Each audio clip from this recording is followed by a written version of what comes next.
What is up, everyone? Welcome back to my channel. My name is Christiana and you're here to watch romantasy as a genre at its best.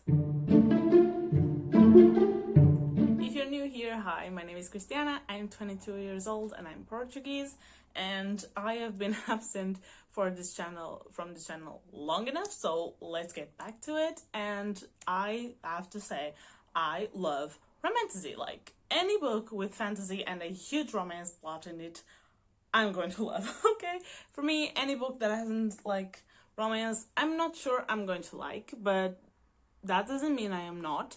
I have been like used to read romance since I was a little girl, so romance is heavy in my life, and I like to keep it that way. So without further ado, let's talk about some books that have the romantasy trope on them that I love so much. Okay, so the first book I have here, I've talked so many times in this channel because it's my favorite book of all time, and that is Six of Crows by Leigh Bardugo. Okay, I can't even begin to talk about this book properly because this book is amazing. I love all the characters, I love the romance, even though it's not like that as heavy. Like, the plot of this book is more like a revenge heavy plot. Oh my god. But the characters are amazing, there's romance obviously, and there's LGBTQ characters, but my favorite romance has to be Kaz and Inej, because Kaz is like that like super like dark soul that like romance shouldn't even be in his life because he's too busy planning a heist, he's too busy thinking of the revenge that he wants, thinking of the money, thinking of raining Catterdam. It's just... But then Inej is like, she is a faithful person, she believes in faith, she has her faith, and she is the knife queen. Okay, I love Inej, she's like my idol. And the way these two get remarks at each other and the banter between them, and there's a quote, if I'm not wrong about this quote because I haven't read this book in a while, but I think the quote is, my darling Inej, would you do me the favor of crying me a new hat? And when he says my darling Inej, I'm like, Inej at its finest. And when he calls her an investment, I'm like, that's foreplay. Just get to it. Just kiss each other. I needed a kiss. It's beautiful. And I love also the Waffle Queen, with the angsty guy. And I love Jasper and Wyland so much. I think I won't even like pronounce names because I always thought the name was Matthias, and I watched a video recently for Leigh Bardugo's pronunciation in Six of Crows, and his name wasn't Matthias, it's Matthias, which is a more Portuguese way to say the name than in English. But yeah, I love Matthias and Nina, and I love Jasper and Wayland, and I love Kaz and Inej so much. This is a highly recommend book because it's my favorite, so I'm kind of biased. The next book I have here is a favorite from the booktube community, from the book talk community, because I mean it has been out for a while, but only now the TV series adaptation has gone viral. So I think it's vital I talk about it because it's a 5-star read. I haven't read oh my god, sorry, I haven't read the rest of the series yet, but I am so excited to read the rest of the series. A Discovery of Witches by Deborah Harkness. The way this story is done, it's beautifully done. The dark atmosphere, the whole witchy vibes, you get the witch that falls in love with the vampire, and the vampire falls in love with this witch, and just, I think this was pitched as a retelling for Twilight, or like a new version of Twilight, and I was like, I'm not sure about Twilight, but I read this one in one sitting. I spent like 6 hours reading this book. Because my friends Soph and G were reading it and they said they loved it, and I was like, I gotta get this. And I started reading it, and I was talking to Soph, and I was like, I have finished this. And she was like, didn't you just started it? And I'm like, yeah, I finished this in one sitting. It was so good. I love these characters. I love Diana and Matthew. They're beautiful. Highly recommend Romance at its finest. The next book I have here is going to be controversial, because not everyone likes this book, and I read this with Abby and Soph, I think, at the time. It was a buddy read.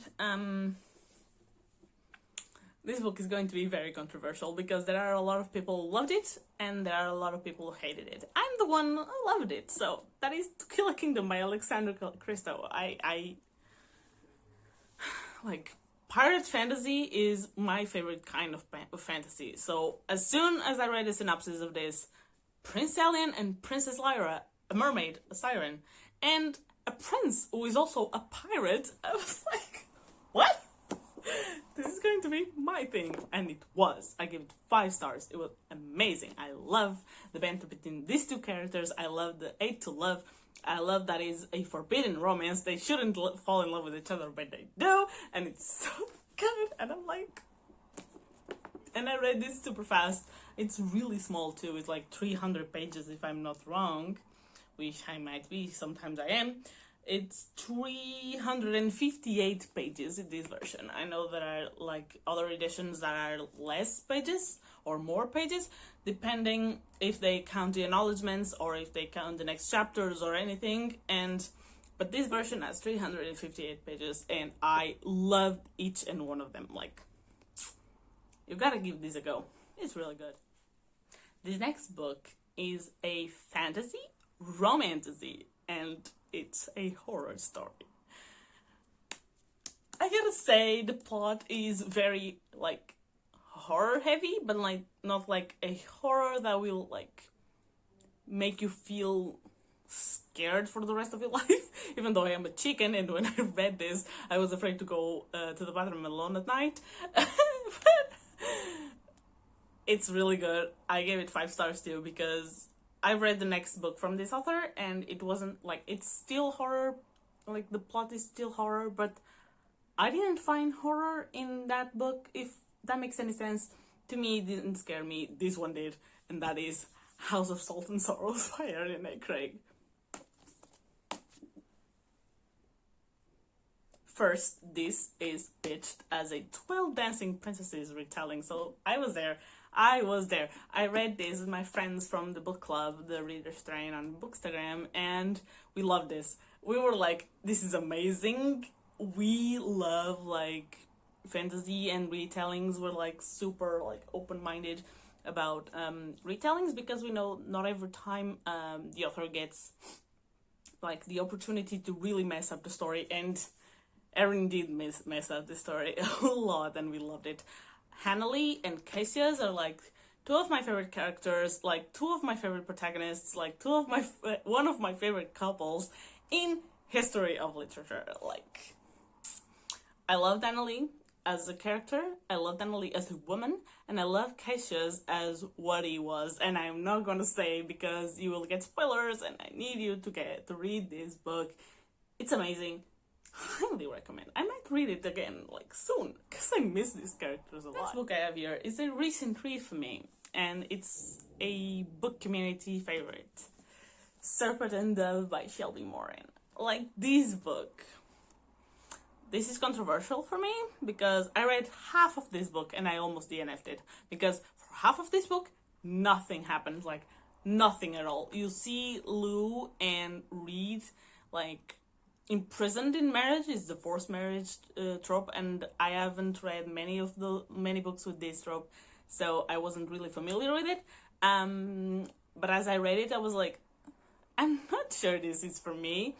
And for half of this book, nothing happens. I'm like, they're just reading about them being like against each other and how she provokes him. that bit I like. And Lou is really like altruist, and she's a witch, and she has repressed magic, and I like that about Lou. I love Lou as a protagonist. But then once like the 200 pages hit, I devoured this book. I was like, what is happening right now? The first plot twist hit, and I was like, what? And then the next one, and then the next one, and then the next one, and I was like, I'm not gonna be able, like, not to finish this book without knowing what's going to happen. And I love this book. I loved the ending. I gave it 5 stars, even though I didn't like half of the book, but the other half compensated for it.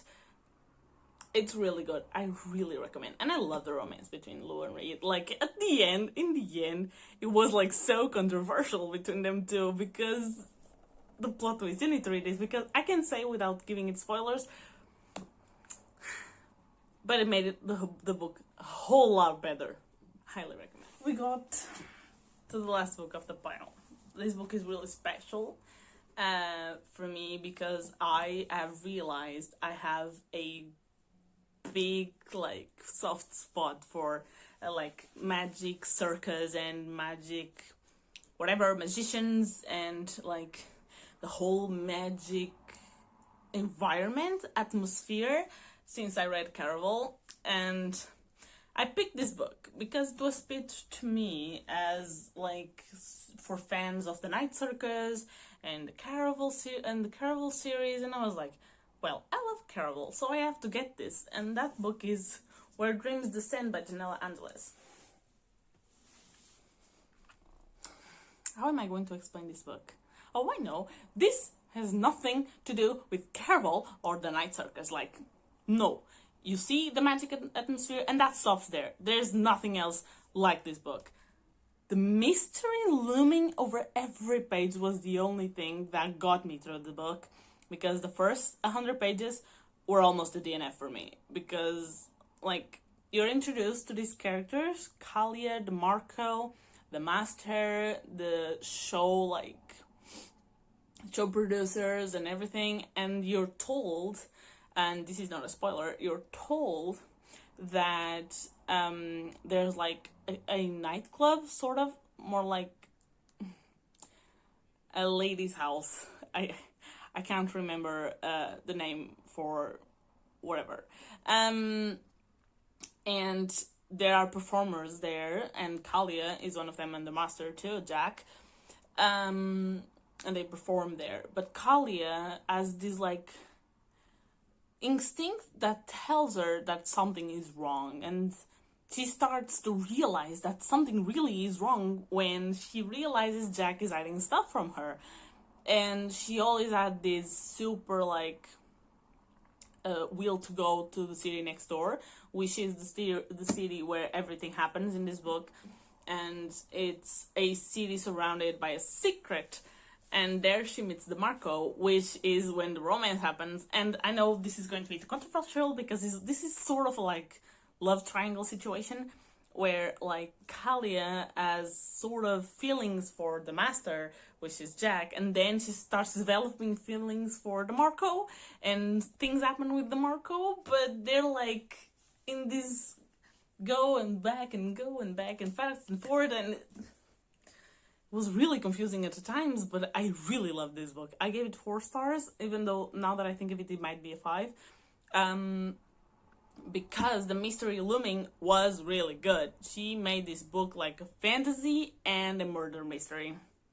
A thriller, like, really good. And this is like the regular edition, and it's beautiful inside, like, and the end papers are stunning too, and the next book is even prettier, like, a friend of mine, Annette, thank you so much, bless you, she gifted me the second book on this one, and I heard there's a third one might be coming, so this might be a trilogy, and I'm like, yes, I'm going to love this. And I think everyone should give this a chance. It's like, first 100 pages will make you want to DNF it. Don't push through.